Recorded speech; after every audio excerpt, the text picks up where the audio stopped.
Hello everyone, welcome back to online study on. आज हम इस वीडियो में लेकर आए हैं सेट नंबर 9। आई होप कि फ्रेंड्स इससे पहले के बाकी के सेट्स को आपने देख लिया होगा। देखिए दोस्तों, जो भी क्वेश्चंस यहाँ पे आपको दिए जा रहे हैं आप उनको कोशिश करिए कि नोट डाउन कर सकें, क्योंकि जो भी क्वेश्चंस यहाँ पे आपको सामने रखा जा रहा है वो बहुत ज़्यादा इंपॉर्टेंट है। तो आप इन सभी क्वेश्चंस को हो सके तो जितना ज़्यादा हो सके आप याद रखने की कोशिश करिए। तो चलिए शुरू करते हैं और एंड में कमेंट करके ज़रूर बताया करें कि 50 में से आप कितना स्कोर कर पा रहे हैं। और हाँ फ्रेंड्स, अगर आपको लगता है कि मैथ्स और रीजनिंग की प्रैक्टिस आपको होनी चाहिए और आपको लगता है कि मैथ्स और रीजनिंग आपका वीक है, तो आप हमारे साथ प्रैक्टिस कर सकते हैं। डेली बेसिस पे हमारे एप्लीकेशंस पे कोर्सेज चल रहा है 149 के साथ। डेली बेसिस पे आपको ऑनलाइन टेस्ट भी दिया जाता है और साथ साथ वीडियो सॉल्यूशन भी प्रोवाइड करा जाता है। जस्ट 149 एक पेमेंट के साथ पूरे 1 ईयर की वैलिडिटी आपको मिलती है। तो इस वीडियो के डिस्क्रिप्शन में एप्लीकेशन का लिंक है, डाउनलोड करिए, जाइए और जा करके स्टोर सेक्शन में इस कोर्स को ज्वाइन कर सकते हैं। फर्स्ट क्वेश्चन बनता है कि निम्नलिखित जोड़े पर विचार करें। तो यहाँ पे देखिए, एक तरफ पुस्तक, दूसरी तरफ लेखक का नाम है, कौन किसके साथ सही तरीके से मैच होगा। मुद्रा राक्षस के लेखक की बात करें तो विशाख दत्त बिल्कुल सही, और बहुत ही ज़्यादा ये वीवीआई ये बहुत बार पूछा गया। पंच सिद्धांत वारामिहिर ध्यान रखिएगा, और कादम्बरी की रचना बाणभट्ट ने की है। बाणभट्ट हर्षवर्धन के दरबारी कवि थे, तो ये भी आपको याद रखना है। साथ ही साथ हम कह सकते हैं यहाँ पे राइट आंसर बनेगा ऑप्शन डी। 1 2 3 तीनों के तीनों बिल्कुल सही है। एनएसएस की स्थापना कब हुई थी? एनएसएस जो कि इकोनॉमिक्स के क्षेत्र में अगर हम बात करें तो इसको हम लोग नेशनल सर्विस स्कीम के नाम से जानते हैं। नेशनल सर्विस स्कीम यानी राष्ट्रीय सेवा योजना, जिसकी स्थापना 1969 में किया गया था। इसका उद्देश्य ये था कि विभिन्न जो सामुदायिक सेवाओं के माध्यम से छात्रों के व्यक्तिगत को विकसित करना था। एनएसएस यानी national service scheme. Right answer option E 1969। निम्न में से कौन सा रोग नाइट्रेट संदूषित भोजन तथा जल के उपयोग द्वारा होता है?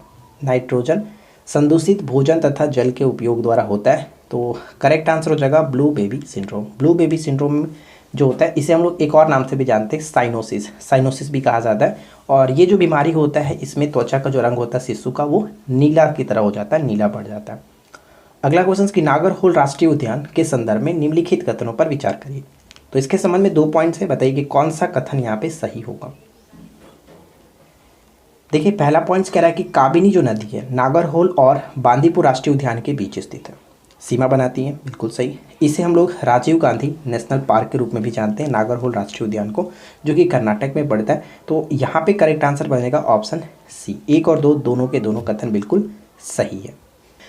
नेक्स्ट क्वेश्चन है कि सूची 1 को सूची 2 के साथ सुमेलित करना है। तो देखिए, जूल जो होता है वो किसका मात्रक है? कार्य का मात्रक जूल होता है। यानी 1 का 2 के साथ कहाँ पे संबंध मिल रहा है? सिर्फ और सिर्फ एक ही जगह पे। तो राइट आंसर हो जाएगा ऑप्शन डी। आशा करते हैं फ्रेंड्स कि आप लोगों को कल का वीडियो पसंद आएगा, तभी तो आपने लाइक किया था। और इस वीडियो को अगर आप एंड तक देखेंगे तो कल से ज़्यादा मज़ा आने वाला है इस वीडियो में। और साथ ही साथ आज के इस वीडियो का लाइक्स का टारगेट भी थोड़ा सा हम ज़्यादा रखते हैं। आज के इस वीडियो का लाइक्स का टारगेट हम लोग 400 रखते हैं, और मुझे यकीन है दोस्तों कि आप लोग डेफिनेटली इसको पूरा कर देंगे, क्योंकि जितना जल्दी आप लाइक पूरा करते हो उतना ज़्यादा हमें मोटिवेट होता है। नेक्स्ट वन क्या कह रहा है कि हुआ हाव आंदोलन कब हुआ था? हुआ हाव आंदोलन कब हुआ था? ये क्वेश्चन एनसीईआरटी बुक से लिया गया। तो राइट आंसर बनेगा ऑप्शन ए 1939। 1939 ऑप्शन ए बिल्कुल सही आंसर है। अवमूल्यन शब्द का अर्थ क्या होता है? अवमूल्यन शब्द का अर्थ क्या होता है? तो अन्य मुद्रा की तुलना में स्वदेशी मुद्रा के मूल्य को घटाना अवमूल्यन कहा जाता है, ऑप्शन ए। अच्छा, नीचे कमेंट करके बताएगा अब तक भारत में कुल कितनी बार अवमूल्यन की जो घटना घटी है, कमेंट करके बताएगा। घाघरा युद्ध संबंध में घाघरा युद्ध के संबंध में कौन सा कथन सही है? ध्यान से पढ़िए और बताइए राइट आंसर किसे टिक करेंगे। घाघरा का युद्ध 1529 ईस्वी में हुआ बाबर और अफगानों के बीच, जिसमें बाबर ने अफगानों को हरा दिया, बाबर विजयी रहा। तो दोनों के दोनों कथन सही है, सी को टिक करेंगे। जिनेवा समझौता कब हुआ था?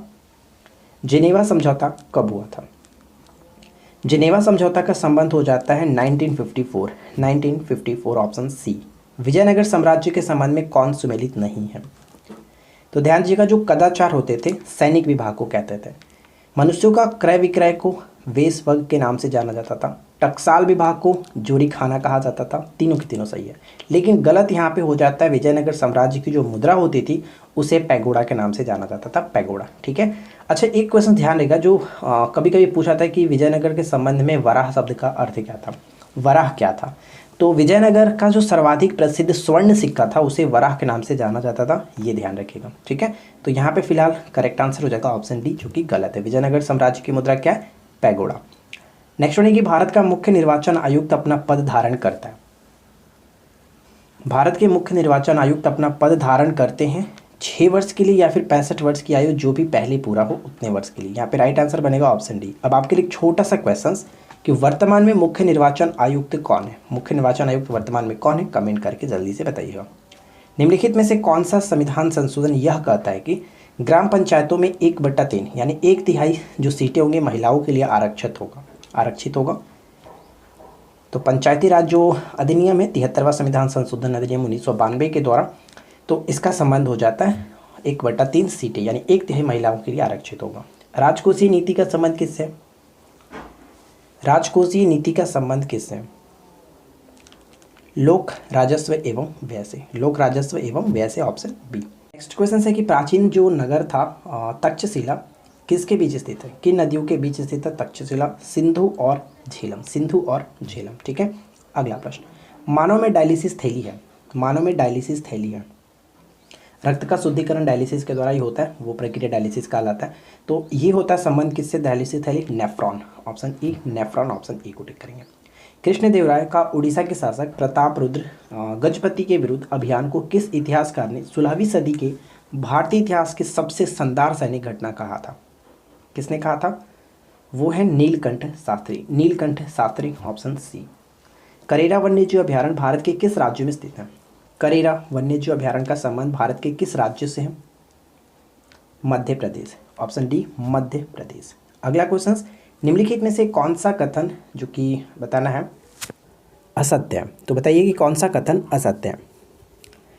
देखिए यहाँ पे अगर हम चारों पॉइंट्स को ध्यान से पढ़ेंगे तो पहला पॉइंट कह रहा है कि यूरेनियम को भविष्य का ईंधन कहते हैं। ये पॉइंट गलत है, क्योंकि भविष्य के ईंधन के रूप में हम लोग किसे जानते हैं? भविष्य का ईंधन हाइड्रोजन होता है, ना कि यूरेनियम। यूरेनियम को हम लोग आशा की धातु के नाम से जानते हैं। देखिए यहाँ पे 2-3 पॉइंट्स है जैसे कि आपको ध्यान रखना है। पहला चीज़ तो ध्यान रखिएगा कि भविष्य का धातु किसे कहते हैं? भविष्य का धातु टाइटेनियम, ठीक है, टाइटेनियम। आशा की धातु हो गई यूरेनियम। भय की धातु के रूप में प्लूटोनियम को जाना जाता है। जीवन रक्षक धातु के रूप में रेडियम को जानते हैं। और भविष्य का ईंधन मैंने आपको बता दिया हाइड्रोजन। तो ये 4-5 पॉइंट है जो कि याद रखना है, ठीक है। झारखंड में सिंहभूम जिले में जादूगोड़ा जो क्षेत्र है वो यूरेनियम खनन के लिए फेमस है, बहुत इंपॉर्टेंट। और यूरेनियम की जो प्रमुख अयस्क है जैसे पिच ब्लेंड नाम जानते हैं, और सोमरसकाइट कहा जाता है, सोमरसकाइट। बिल्कुल जो कि गलत दिया गया था ऑप्शन ए। ध्यान रखिएगा ऑप्शन ए पॉइंट्स यहाँ पे गलत हैं। भविष्य का ईंधन होता है हाइड्रोजन, ठीक है। तो करेक्ट आंसर हम ऑप्शन ए को टिक करके आगे बढ़ सकते हैं। चलिए अगला क्वेश्चन देखिए।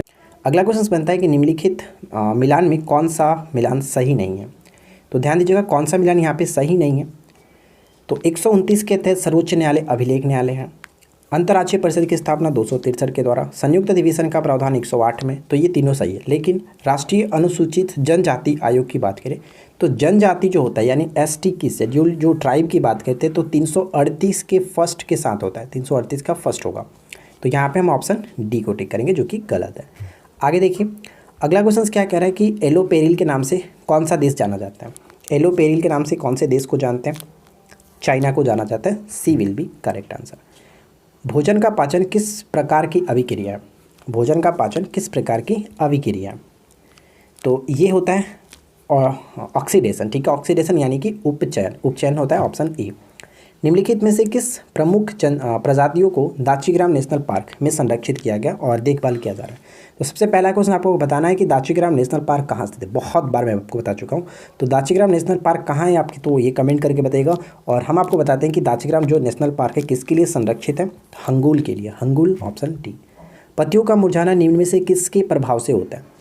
पत्तियों का मुरझाना निम्न में से किसके प्रभाव से होता है? तो राइट आंसर बनेगा ऑप्शन सी, एस्बेसिक जो अम्ल होता है, सी को टिक करेंगे।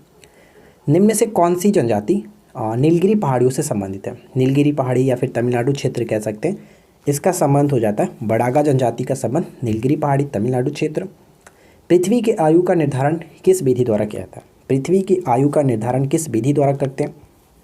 यूरेनियम डेंटिंग विधि, यूरेनियम डेंटिंग विधि, ऑप्शन डी। विजयनगर साम्राज्य में आए यात्रियों का सही क्रम क्या था? विजयनगर साम्राज्य में आए हुए यात्रियों का जो सही क्रम था, सबसे पहले तो निकोलो द कॉन्टी आया था जो कि एक इटली यात्री था। उसके बाद हम कह सकते हैं अब्दुल रज़ाक आया था। उसके बाद नुनीज आया हुआ था। उसके बाद अगर हम यहाँ पे ऑप्शन देखें तो डोमिंग पायस और बाद में बारबोसा। तो यहाँ पे क्रम जो बिल्कुल सही है 1 2 3 4 राइट आंसर हो जाएगा ऑप्शन डी। अगला क्वेश्चन कि निम्नलिखित समितियों में से किसके द्वारा जो कि वित्तीय समावेशन पर अपनी संस्तुतियाँ दी गई थी। वित्तीय समावेशन पर अपनी संस्तुतियाँ दी गई थी राकेश मोहन समिति। राकेश मोहन समिति। भारतीय संसद द्वारा पारित जीएसटी संविधान संशोधन विधेयक को स्वीकृति देने वाला पहला भारतीय राज्य कौन सा है। पहला भारतीय राज्य कौन सा है, तो ये था असम। जीएसटी असम सबसे पहले लागू हुआ था भारत में। उबेर कप किस खेल से संबंधित है। उबेर कप का संबंध किस खेल से। उबेर कप हो गया, चड्डा कप, थॉमस कप, ये सभी बैडमिंटन से संबंध रखता है। सी विल बी करेक्ट आंसर। नेत्र में किसी वस्तु का प्रतिबिंब या फिर बना प्रतिबिंब होता है, किस तरह का होता है। हमारे नेत्र पर जो बना प्रतिबिंब होता है, एक तो होता है ये वास्तविक होता है यानी कि रियल, इन्वर्टेड और स्मॉल, यानी कि वास्तविक और उल्टा। ये तो ध्यान रखना, वास्तविक और उल्टा, और कैसा होता है, छोटा बनता है। सी विल बी करेक्ट आंसर। कहाँ बनता है, रेटिना पर, ठीक है, रेटिना पर बनता है, जिसको हिंदी में दृष्टि पटल के नाम से जानते हैं। पंचायत समिति के सदस्य क्या होते हैं। पंचायत समिति के सदस्य क्या होते हैं, प्रत्यक्ष रूप से जनता द्वारा निर्वाचित किए जाते हैं। सी को टिक करेंगे। अनुपातिक प्रतिनिधित्व की व्यवस्था निर्वाचन क्रिया प्रणाली के रूप में सुनिश्चित करती है। सुनिश्चित करती है, तो ऑप्शन डी अल्पसंख्यकों के प्रतिनिधित्व को। अल्पसंख्यकों के प्रतिनिधित्व को। भारत सर्वोच्च न्यायालय के संबंध में निम्नलिखित में से कौन सा कथन सही है। भारतीय सर्वोच्च जो न्यायालय है इसके संबंध में, तो ध्यान दीजिएगा, इसका जो है वो मूल, अपीलीय और परामर्श संबंधी क्षेत्राधिकार तीनों प्रकार के, तो यहाँ पे हम ऑप्शन डी को टिक करेंगे। इंडियन ओपिनियन जो पत्रिका है इसके प्रथम संपादक कौन थे। इंडियन ओपिनियन स्टार्ट किया गया था महात्मा गांधी जी के द्वारा दक्षिण अफ्रीका में 1904 में। तो प्रथम इसके संपादक थे मनसुख लाल नज़र। मनसुख लाल नज़र, ऑप्शन डी।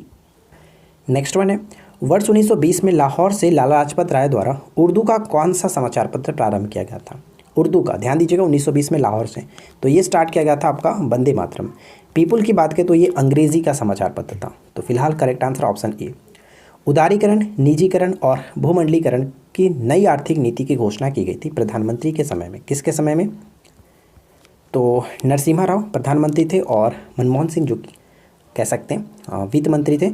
1991 की ये बात है, 1991 में ये नई आर्थिक नीति घोषणा की गई थी। 91 में याद रखना है। सूची 1 को सूची 2 के साथ सुमिलित करना है। एक तरफ समाचार पत्र, दूसरी तरफ संस्थापक है इसके, तो कौन किसके साथ सही तरीके से मैच होगा। देखिए, आपको बताया गया द लीडर के बारे में कई बार। द लीडर मदन मोहन मालवीय के साथ, यानी बी का 3 के साथ कहाँ पे मिल रहा है। बी का 3 यहाँ पर भी है, यहाँ पर भी है। और अगर हम बात करें यहाँ पे देखिए द नेशनल हेराल्ड, ये भी हम लोगों ने कई बार देखा है। The national Herald Jawaharlal Nehru के साथ, यानी सी का 2 के साथ, तो सी का 2 यहाँ पे मिल रहा है। और उसी तरह से याद रखिएगा, द पायनियर की बात करें तो द पायनियर का संबंध जॉर्ज एलन और दैनिक आज का संबंध शिव प्रसाद गुप्त। करेक्ट आंसर हो जाएगा ऑप्शन ए। अगला क्वेश्चन, जैव भंडार, जैव मंडल जो भंडार है और साथ ही उसकी अवस्थिति के साथ यहाँ पे मैच करना है। देखिए, जो नॉकरेक होता है, कई बार पूछा गया कि नॉकरेक जैव मंडल रिजर्व कहाँ स्थित है, मेघालय में, यानी फर्स्ट का 3 के साथ। फर्स्ट का 3 यहाँ पर भी है, यहाँ पर भी है, 2 का 2 तो मिल ही रहा है, मानस असम में। और दिहांग दिबांग की बात करें तो ये आपका पड़ता है अरुणाचल प्रदेश, यानी सी का 4 के साथ। तो सी 4 के साथ कहाँ मिल रहा है, ऑप्शन बी, ठीक है। अगला क्वेश्चन, पारिस्थितिकी तंत्र के जो जैविक घटकों में कौन उत्पादक घटक है। उत्पादक, उत्पादक किसे कहते हैं, हरे पेड़ पौधे जो होते हैं उन्हें कहते हैं उत्पादक। तो यहाँ पे हम हरे पेड़ पौधे, हरे पौधे को कहेंगे उत्पादक, ऑप्शन बी। नेक्स्ट वन, निम्नलिखित में से कौन सा गैस जो समूह है ग्रीन हाउस प्रभाव में योगदान देता है। ग्रीन हाउस प्रभाव में योगदान देता है कौन सा गैस, तो सबसे ज़्यादा जो होता है जलवाष्प होता है, लेकिन ऑप्शंस में जलवाष्प नहीं है, तो कार्बन डाइऑक्साइड और मीथेन यहाँ पे राइट आंसर बनेगा, ऑप्शन डी, ठीक है, ऑप्शन डी। कांग्रेस ने स्वराज जो प्रस्ताव है वर्ष 1905 में पारित किया था, जो कि दादा भाई नौरोजी इसकी अध्यक्षता कर रहे थे। तो प्रस्ताव का उद्देश्य क्या था, यानी स्वराज का अर्थ हम कह सकते थे क्या था, स्वशासन, ठीक है, स्वशासन सुनिश्चित करना, ऑप्शन बी। मद्रास महाजन सभा की स्थापना कब की गई थी। मद्रास महाजन सभा की स्थापना कब की गई थी, 1884 ईस्वी। 1884 बहुत इंपॉर्टेंट है, याद रखना है। भारतीय राष्ट्रीय कांग्रेस के प्रथम अधिवेशन में कितने प्रतिनिधियों ने भाग लिया था। प्रथम अधिवेशन कहाँ पर हुआ था, बम्बई में हुआ था, और इसके अध्यक्ष कौन थे, कह सकते हैं भूमेश चंद्र बैनर्जी, ठीक है, WC बैनर्जी के नाम से जानते हैं। तो उस वक्त 72 प्रतिनिधियों ने भाग लिया, सी करेक्ट होगा, 72 प्रतिनिधियों ने। निम्नलिखित में से कौन सा मिलान सही है, कौन सा मिलान सही है। रोहेला का युद्ध 1774, खुर्दा का युद्ध 1795 और वांडीवास का युद्ध 1760। तो ये तीनों की इंपॉर्टेंट है, तो राइट आंसर क्या बनेगा, ऑप्शन डी, सभी के सभी मिलान बिल्कुल सही है। निम्नलिखित में से कौन सी पुस्तक तिलक ने लिखी है। कौन सी पुस्तक तिलक ने लिखी है? तो गीता रहस्य तिलक बाल गंधर्व तिलक के द्वारा लिखा गया, बी यहाँ पे बिल्कुल सही आंसर है। Discovery of India Jawaharlal Nehru, याद रखिएगा। किसी पारिस्थितिकी तंत्र में ऊर्जा को ग्रहण करने वाले होते हैं, ऊर्जा को कौन ग्रहण करते हैं? ऊर्जा को ग्रहण करता है उत्पादक। उत्पादक यानी हरे पेड़ पौधे ही ग्रहण करते हैं, तो राइट आंसर यहाँ पे बनेगा ऑप्शन ए। अगला क्वेश्चन कि वन पारिस्थितिकी तंत्र में हिरण क्या होगा?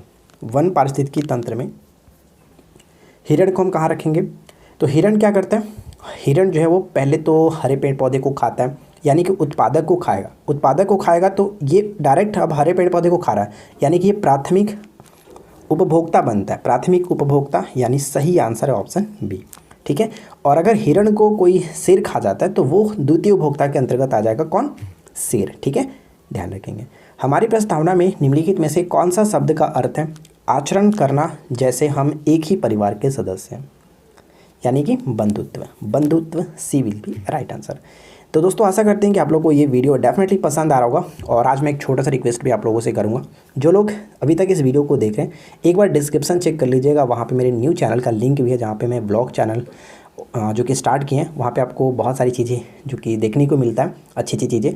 तो आप लोग उस चैनल को एक बार देख लीजिए, और चैनल अगर आपको पसंद आए तो प्लीज़ सब्सक्राइब ज़रूर कर दीजिएगा, क्योंकि आप लोग का सपोर्ट हमें वहाँ पर भी चाहिए। तो आप लोग उसको देख लीजिए और चैनल को सब्सक्राइब ज़रूर कर लीजिएगा। चलिए नेक्स्ट क्वेश्चन कह रहा है कि बौद्ध धर्म के संबंध में निम्नलिखित में से कौन सा कथन सत्य नहीं है? तो देखिए, बौद्ध संघ के लिए जो बनाए गए नियम हैं उनको हम लोग विनय पिटक में देखते हैं। त्रिपिटक का ही अंग है विनय पिटक, तो इसमें देखते हैं। बुद्ध ने सामान्य लोगों की जो भाषा थी पाली, उसी में सिखाया था, अपना उपदेश दिया था। बुद्ध जो थे वो साग के गढ़ के थे। ये भी सही, ये भी सही, ये भी सही, यानी कोई भी गलत नहीं है, कोई भी असत्य नहीं है। यहाँ पे डी बिल्कुल सही आंसर हो जाता है। ठीक है, आज की इस वीडियो का आखिरी क्वेश्चन है, और आशा करते हैं कि आप लोगों ने काफ़ी अच्छा स्कोर कर लिया होगा। नीचे कमेंट करके बता दीजिएगा। सिंधु घाटी सभ्यता के किस पुरातात्विक स्थल को परसाराम का खेरा के नाम से जाना जाता है?